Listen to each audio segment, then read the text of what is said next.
And then you just feel it vibrate? Will it Yeah. vibrate? Yeah. Okay, cool. You Wait, good? let me make sure it's good. It's Yeah, there we go. Okay. Oh, no, yours is not recording now. Oh, okay, so I'll turn it off. Okay, good.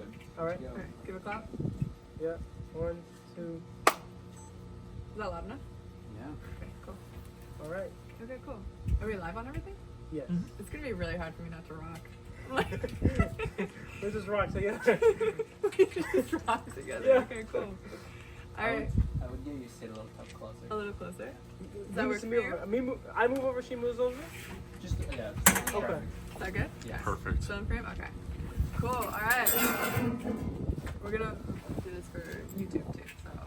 Okay, yeah, perfect. All right. So I'm here with Julian. So the way I understand it is you're the inventor of doing pyrolysis in this way with microwaves. Indeed. This is crazy. Like, how did you come about this process? Well, it all started when I was in my junior year of high school. Okay. I had an injury, so I wasn't able to do much physical activity, and I'm always a very physical person, so I took that time to research. And I've always been an environmentalist, so I started to think of, how can we deal with the ocean plastics? Because I saw that, less than 5% of plastics are recycled, and I asked why. Well, then when you really think about it, plastics get so dirty, like masks, medical equipment, plastic with food on it. You can't really take that and turn that into a new plastic because it's contaminated. So I thought the way that we can truly deal with any type of plastic is through something that universally, indiscriminately destroys all plastic. And the first thing you think of is fire. But we know what happens if you burn plastic.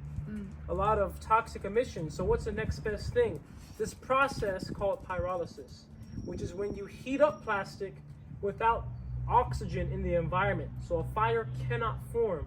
The plastic cannot catch on fire. Instead, it breaks down into its basic parts. Okay. Wow. I feel so educated on this now. Okay, so yeah, can you just elaborate, like, what exactly is the problem with plastic and why are you so drawn towards finding a solution for this? I think the biggest issue with plastics is in this world, plastic was such a magic product when it came out. It solved so many issues. It still is amazing, in everything that it's in. And the biggest issue is we've ramped up production to a crazy degree, but we never really figured out a way how to truly recycle it.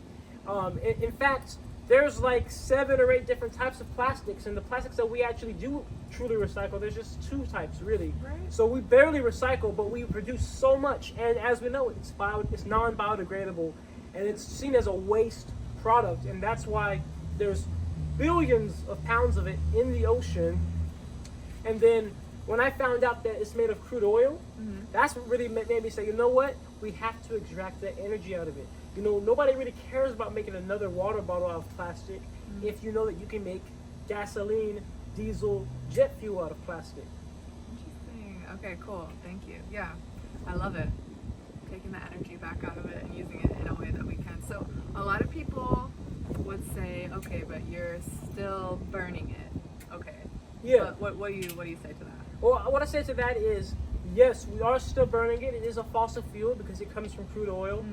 However, with complete combustion and going through a modern engine with a catalytic converter, the real only emissions are going to be CO2 and water vapor. And as we know, CO2 is a greenhouse gas that contributes to climate change. However, CO2 is actually the most manageable greenhouse gas.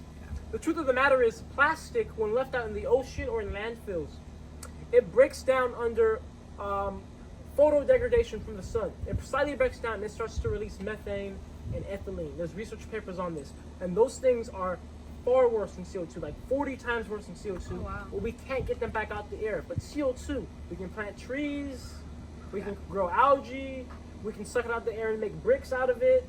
So there's things we can do with CO2, things that we should be doing anyway, like planting trees. So that's handleable, but I don't think that what's manageable in our world is to continue this absolute disrespect of Mother Earth and the oceans by just needlessly having continents of plastic in the ocean. Yeah, I mean, it's to a point now where it's absolutely out of control. So yeah, when I came across your page, that's how I saw it too. I was like, it's much better off being burned and utilized in a way that we can utilize it. And then as long as we manage it, you know, obviously we need to be planting trees and doing things, then I think it's a much better option. So good for you. Thank you. I'm curious, like, yeah, what drives you? Just like you want to make a change. Like, what is it? You're so young. You're only 20, right? So Right. yeah, what is it driving you? What has driven me has always just been my connection with nature. Okay. You know, I'm a gardener. Yeah. I always find myself forest walking and, you know, just talking to the trees and stuff, Yeah, right? I love that. Talking to my seedlings and being in nature my whole life and just appreciating it. Something I realized in nature is nature has this cycle, this universal cycle which echoes throughout the whole universe, and that is no waste. Every single thing in nature becomes the food for something else, the energy for something else, because nature understands that everything is energy. Energy cannot be created nor destroyed. So if you're just throwing something away, you're losing the energy. You're kind of breaking that loop. So I say it like this: the trees fall off of the leaves onto the ground. Those leaves on the ground break down and turn into fertilizer for those same trees, for the next trees, and that goes on. It's just like the carbon cycle, the water cycle, the energy cycle. It's all the same. And we in society have not had the ability to do that because we have not had a true return to source of energy with plastic. I love this. Thank you so much. Yeah, we're starting a regenerative farm too, so it's exactly that. Like everything works in unison together, Yes. and no energy is lost. And nature knows exactly how to do all of this. It's just when we isolate things and we try to do it better. We don't know better. We need to just be looking at nature and be like, okay, girl, show us. Yeah, biomimicry ultimately, because all the answers that we need are right there in nature. Yes. So cool. Yeah, absolutely. I love it. I am curious, and I've been getting a lot of questions about just how do you see this, a microwave pyrolysis reactor being applied in the real world? Do you feel like it's actually viable? I do, and I'll tell you why. Because the process of pyrolysis, turning things back into fuel, has been around since the beginning of Earth. That's how Earth turned algae and such into crude oil to begin with, right? Okay. The only issue with it on a technological level, when we as humans try to develop it, has been its efficiency. It hasn't been worth it energetically because it would take more energy in than the energy you would get out. So I innovated in the field from standard pyrolysis, which is when you just use a flame to heat things up, or just like resistive coils, like oven heaters pretty much, to heat things up. I innovated the microwaves. I'm not the first to do microwave pyrolysis. However, I'm the first to create a design of microwave pyrolysis that is scalable. Scalable on a level that it can be made as big as it needs to be, as small as it needs to be, and it's always efficient. So for example, this machine here, built on a home scale from scrapyard parts, handmade, the energy input for a run of plastic would be 25 kilowatt hours of electricity. And the output from all three products combined, the gasoline, liquid product, the gaseous product like natural gas, and then the carbon product, which is like coal and can be burned that way, together was 48.8 kilowatt hours. So we were getting almost double the energy outputs from compared to the input. So that was the number one thing holding it back, and that's why this is going to be viable, because as you make these machines bigger, it only becomes more efficient. Okay.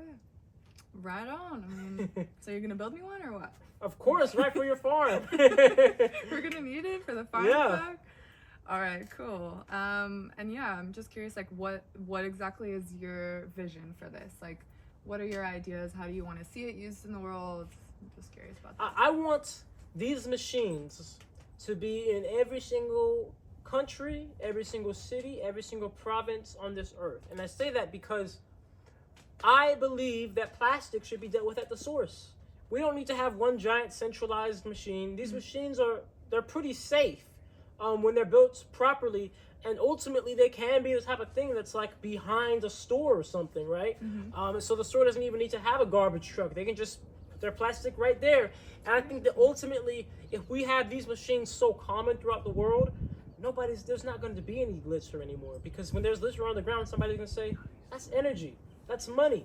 Let's take that. And I want to monetize plastic. You know how back then you can take glass jars, metal cans to the recycler. They give you a couple cents for it. Yeah. I want that to be the same with plastic. I want to monetize people collecting plastic and bringing it in. And I believe that having these machines everywhere and having them at the efficiencies they are, we can pay people to bring us plastic and completely not only remove all ocean plastics, but stop litter of plastics altogether because it's money. That's interesting. I mean, that makes me think about, some of these countries where we give them all of our trash. Potentially now they have something very valuable that we could actually give back to them, some money, Right. and help them out. Yeah, because a lot of third world or developing nations in Africa and in Asia, we in the U.S. ship our trash to them, and they're just it's Yeah. littered full of it, and they also have shortages of fuel. Yeah. So now, not only are they, going to be able to develop as a nation economically, but now they're not going to have such an issue with shortage of fuel because this is creating fuel right there. They don't have to import as much because it's being created right there. That's crazy. Okay, cool. Quite the visionary. Let me see what else I have here. I'm just curious, what is it like to be 20 in 2024? I'm just curious. This is a little just more about you. To be 20 in 2024, I never actually thought about that, ever. To be honest, I never really thought about what it's like to be 20. Because I certainly do feel a lot older than 20. You seem a lot older. Not in a bad way. Like, you're just so, you hold yourself so well. Thank you. Yeah. How does it feel to be 20? Well, I must say it like this. We live in the age of information and disinformation. Yeah. I learned all that I learned not through any type of formal education or degree. I learned it purely online through finding research papers on Google. So the truth of the matter is... It's amazing. Thank you. The truth of the matter is that we right now are in the times where we can be distracted the most, or we also can create the most because we have the internet. And this generation and the following generation, Generation Alpha, we're so like technological with the internet, like we know how to use it so well. Babies know how to use it. So like if we apply our minds right to it and have the right motivation, every single person can end up, doing something like this because we have all the information we need to right there, like tons and years, millions of dollars of information just at our fingertips for free. Yep. If you know how to look stuff up. Seriously, if you just have the time and just put some energy into that, you can become a master on building one of these. It's pretty amazing. Thank you. Okay, cool. What does individual responsibility mean to you? How do you relate to that? I think individual responsibility is huge, and it's one of the most important factors of how I was able to build this, because ultimately nobody is going to care about you as much as you need to care about you when it comes to anything you do. Ultimately we are truly responsible for what our life is going to be. We have to decide if we're going to go out there and work and achieve what we want to achieve, and to have that responsibility within yourself and that discipline within yourself to say that, you know what, I'm going to get this because I want to do this, and I'm not going to let things distract me. I'm not going to let, the failures stop me. I'm just going to keep going until it happens. Just to have that within you, it's the keystone to doing anything, to being successful in any endeavor in this realm. Absolutely. Cool. Love it. How can people help you and support you? I do have a GoFundMe. I have a Patreon. I have a PayPal donate link as well. All those things are in my bio. Ultimately, the number one way people can support me is by, being engaged, watching the content, engaging with it, commenting, just believing in the project. Because ultimately, beyond anything else, if I don't do anything else, I want the whole world to know that this is possible. Cool. So many people don't even know that, plastic comes from crude oil. So education is the best thing. So just being here is supportive. Cool. Love that. The last question I have written down is, Julian, what is the best part about being you? Good question there. What's the best part about being me? I would say that the thing that I admire the most about myself is certainly my drive.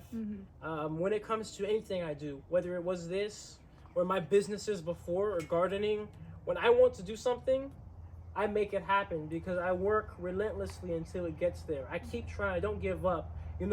We just ran that diesel truck and I've been at that for 2 years. So many rejections, so many, failures. But it was just the postponing of success ultimately because it happens. Mm-hmm. So I think that's why I admire the most about myself, that when I want something, I just will never give up until I get it. Yeah, I love that. Good for you. I'm Thank super you. inspired by what you're doing, and I'm so glad to just get to be a part of it. You know, I find a lot of just joy in just getting to be around somebody who is so driven and who is taking individual responsibility on something that they see. You know, I want to find a solution for this, and I just want to support that. So hell yeah. And Thank you. Yeah, thank you for letting me help you. And do you have any other questions anybody want to ask? Yeah? Okay, cool. Thank Great. you so much for letting me Thank ask you. these questions. Absolutely. An exclusive interview with the Julian Brown. I'm honored. Nature Jam. Let's go. Shoot. Good stuff, guys. All right. Thank you. Someone on YouTube chat said they could probably hear you. Well, they probably.